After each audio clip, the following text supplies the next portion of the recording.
This is Dan of Vagabond Buddha. I'm going to show you videos and pictures of Mexico as I discuss the best live or retire cheap in paradise locations in Mexico for cultural explorers.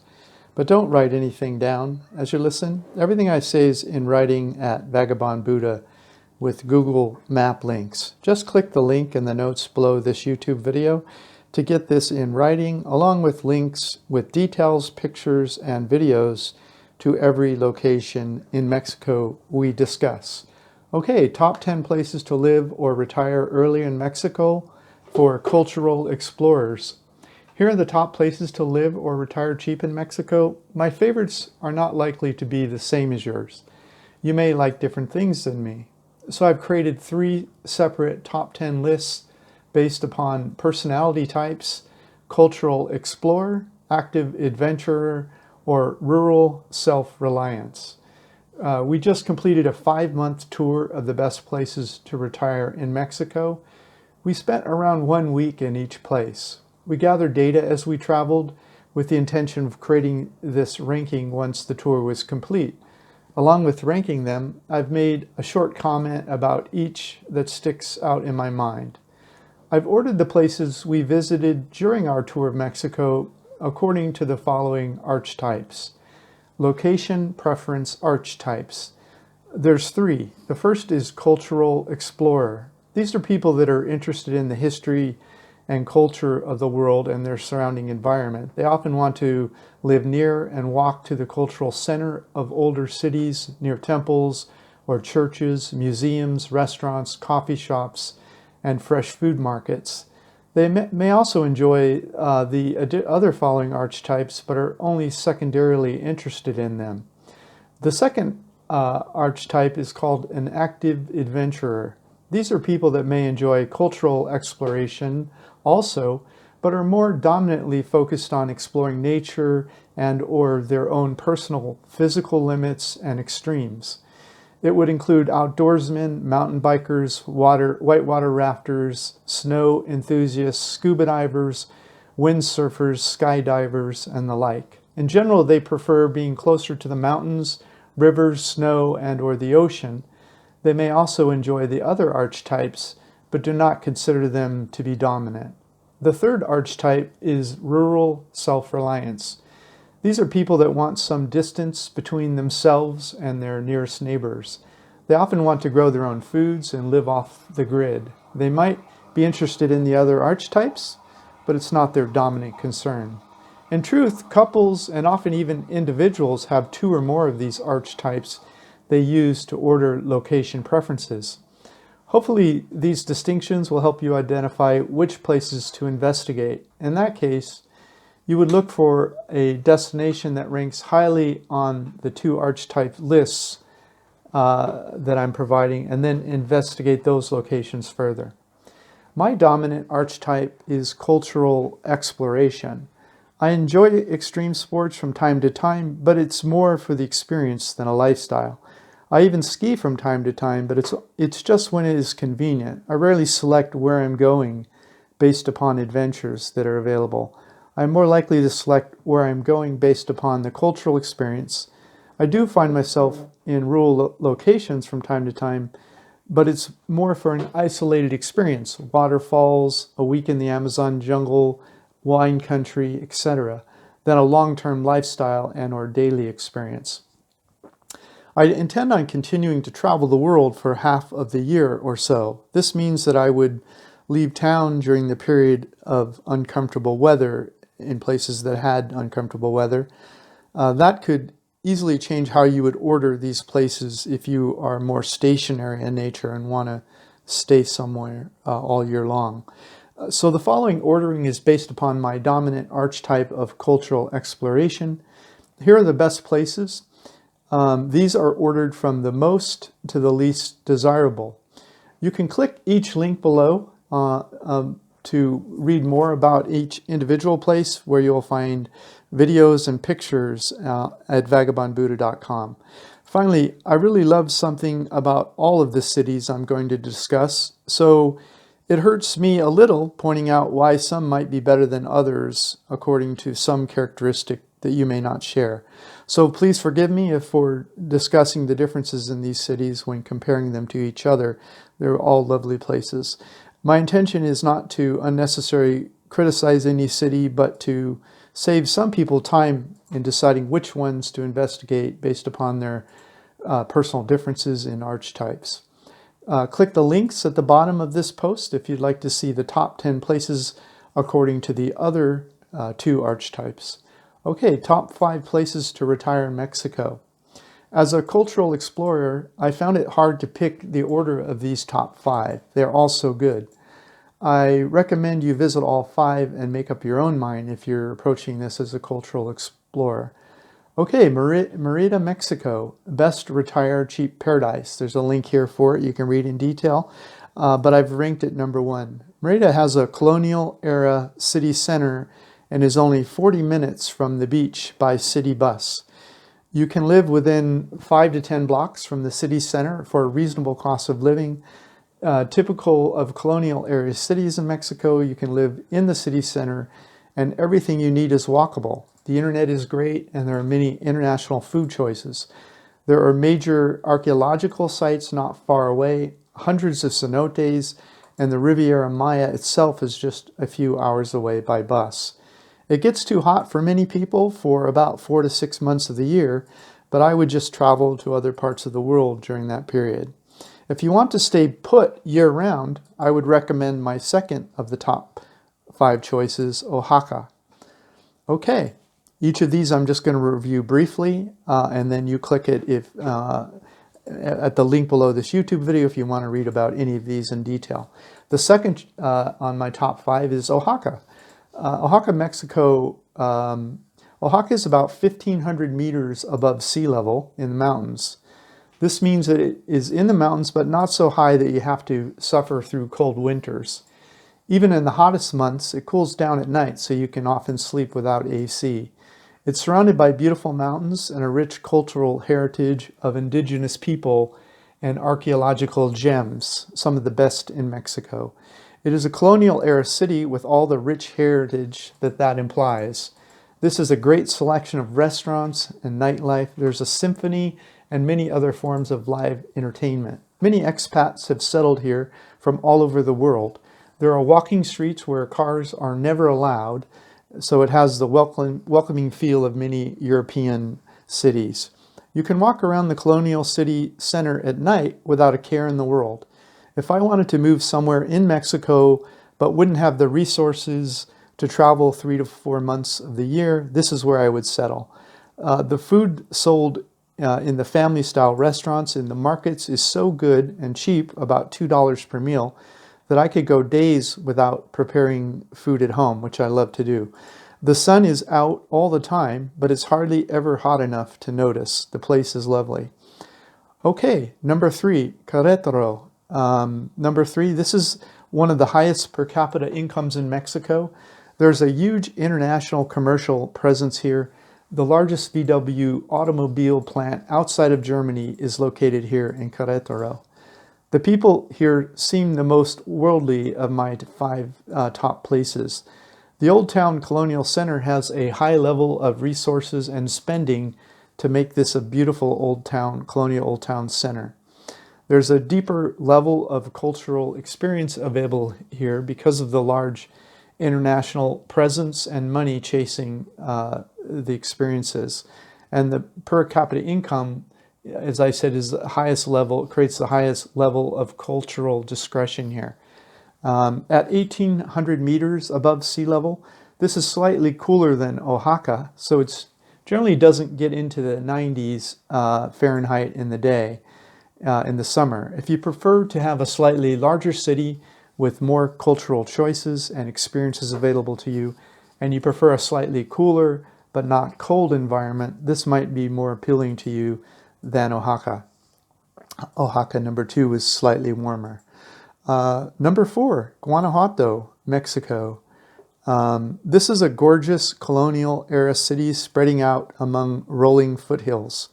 The city center is well taken care of and mainly caters to tourists, even more so than Oaxaca or Querétaro. This is a university town, so it is also highly influenced by the academic and social openness of a university town. Many of the streets here are too skinny for cars, so you can walk for hours without having to fight with automobiles. These walking streets have the added charm of traversing through the many plazas that seem to pop up every few blocks in Guanajuato.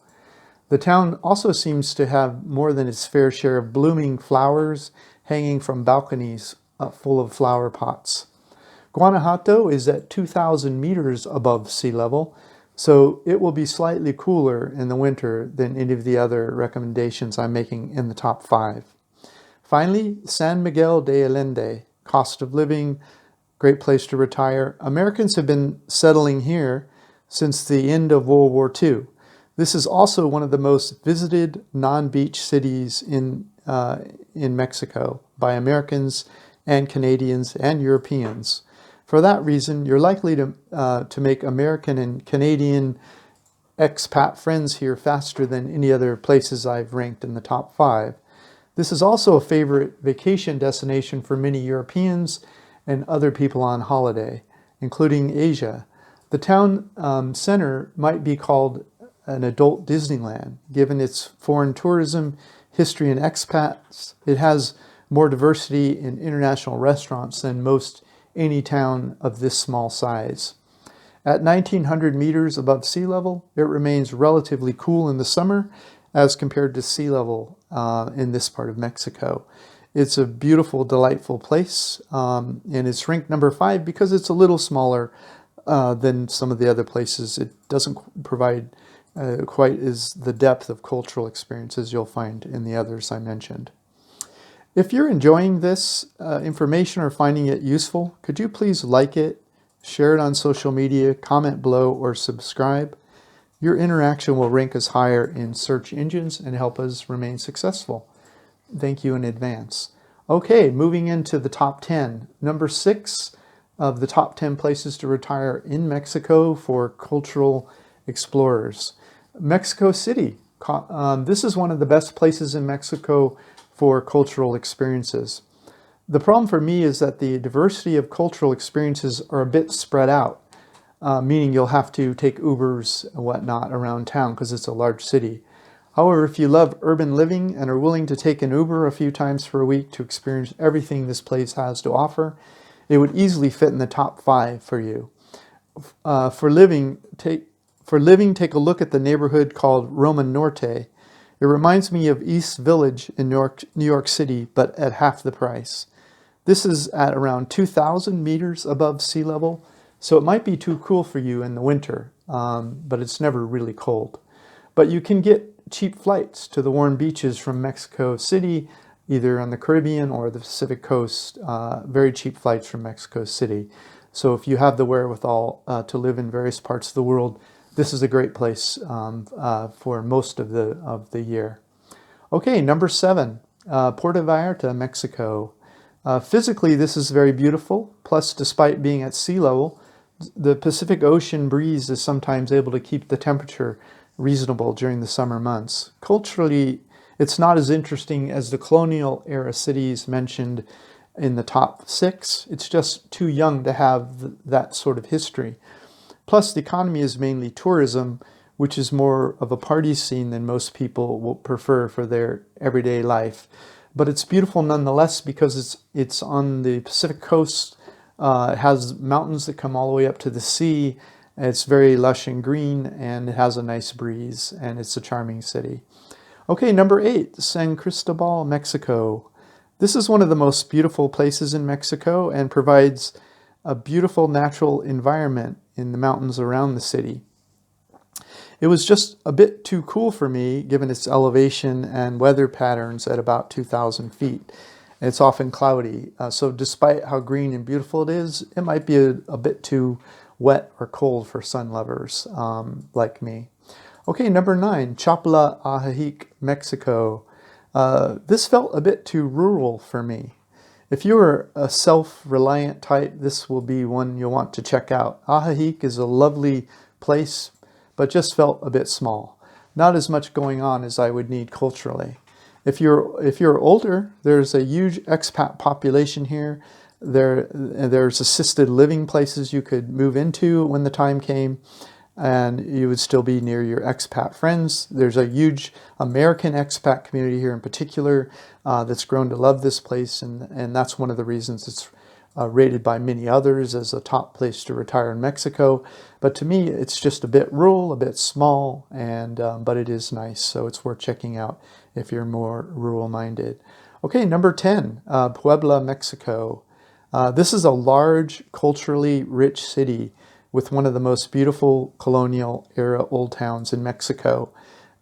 It's because it's bigger, it didn't feel as quaint to me as some of the ones I've mentioned before, but it's a lovely place. If you speak Spanish and you want a more Mexican feeling place, which personally I love, Puebla, Mexico is a great choice.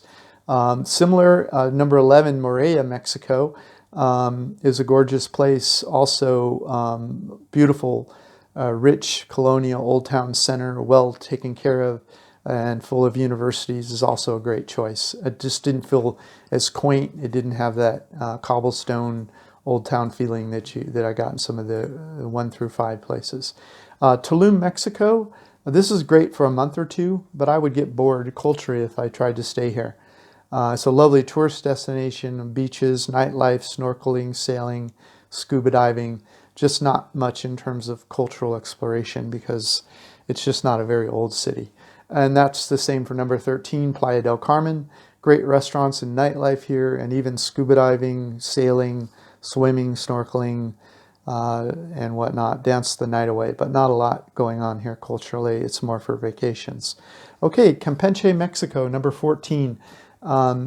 This is a great place for photos. It's an old castle. Love the castle walls, but didn't feel international enough for my taste.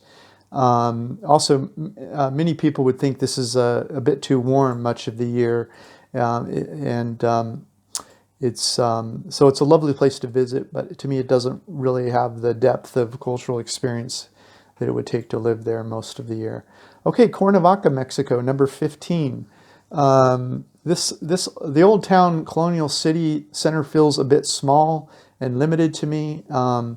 The gentrification seems to be more in the suburbs rather than in the neighborhoods directly surrounding the old town area, which means it's not really walkable. You need to use a car even just to go to the store and that sort of thing. It's more like an American neighborhood feeling place. So it's, for car people, it's fine. But for someone like me who likes to live in the old town and have a cultural experience, it's probably not a good pick. Oh, okay, Taxco, Mexico, great for a few days. Doesn't have the cultural depth. It's beautiful, it's stunningly beautiful for pictures and whatnot. But when you start hunting around, you'll realize it's mainly, it's kind of limited. Tepoztlan, Mexico, number 17. This would be great for hippie types with a rural self-reliance twist who wanted to live outside of town and grow their own food and whatnot. And by the way, hippie has a positive connotation for me. It's not negative. But I would consider this more if it also had a deeper cultural exploration in the center part. But it's just not a very large old town area. Not a lot going on in the city itself. Pachucuro, Mexico, number 18. This is a smaller town with a lovely colonial old town center. The town was a bit small, a rural feeling for my taste.